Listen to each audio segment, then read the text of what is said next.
Before we get into this latest story, don't forget to hit the subscribe button if you haven't done so already. Free love and sexual fluidity. Queer today, gay tomorrow.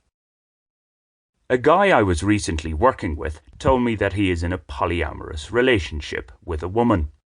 His partner had been in a lesbian romance, but she left that to start this open arrangement with him.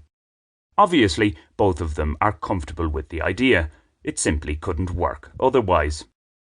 One thing this guy didn't mention, and I wasn't really bothered to ask considering I'm not that prurient, is whether or not he, like his prime partner, enjoys same-sex intimacy. My inkling is that he doesn't. While I've never been in such a relationship, not by consent anyway, it did get me thinking about the whole concept and how I'd feel about playing a part in it. I would be more accepting of the idea if my partner were doing her sleeping around with other women. I wouldn't be at all comfortable with the thought of her having sex with men. I wager, and some academic studies on the subject back this up, that most heterosexual men share such sentiments.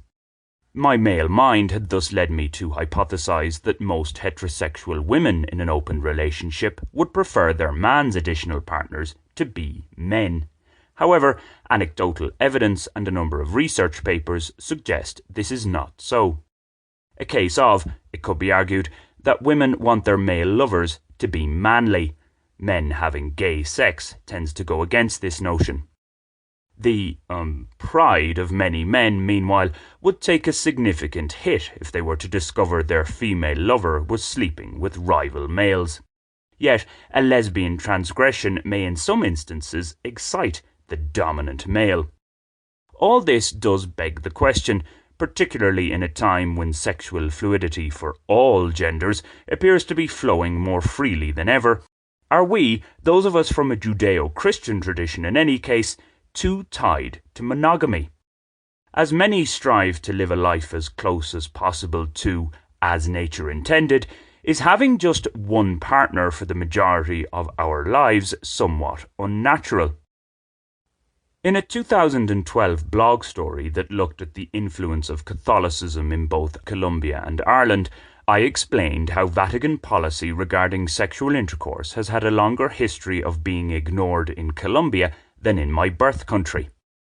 Back then, I surmised that the seemingly more liberal Colombian approach as regards sex might indeed be more natural, but not the best when it comes to raising a family. That is, not the best when just one parent is, quite literally, left holding the baby. Even though Ireland is far less conservative in this area than it was when I came into the world in the mid-1980s, monogamy is still generally seen as virtuous, in word at least. Of course, infidelity is often a reason for the breakup of a relationship or marriage. So if polygamy were viewed less grievously, if it were more accepted, infidelity would lose much weight as grounds for separation. For many of us, however, such a change of mindset wouldn't come simply. How much this anchoring to monogamy is nature and how much is nurture is difficult to know. It is, of course, the current standard for most of humanity, with an estimated 2% of the global population in polygamous households. That being so, those in what is meant to be a monogamous relationship who end up two-timing often do so impulsively. They don't set out to be unfaithful. Thus, the injured partner can be more accepting of and forgive a transgression if the desire to do so exists. For as much as monogamy is seen as desirable, most realize that it has to be worked at all the same.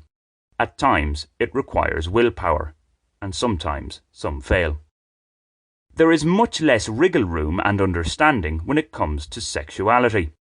As already referenced, there is usually little to no leniency shown by a female partner to a once perceived heterosexual man who is found to have been unfaithful homosexually. This is chiefly because most people today still view sexuality as fixed, innate, not fluid. One can't be queer today, bi tomorrow, and heterosexual the day after.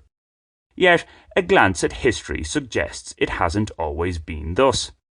In ancient Rome, for example, it appears sexual fluidity was the norm, as the British historian Tom Holland pointed out in a recent interview, voiced for us here by our AI friend, Thomas.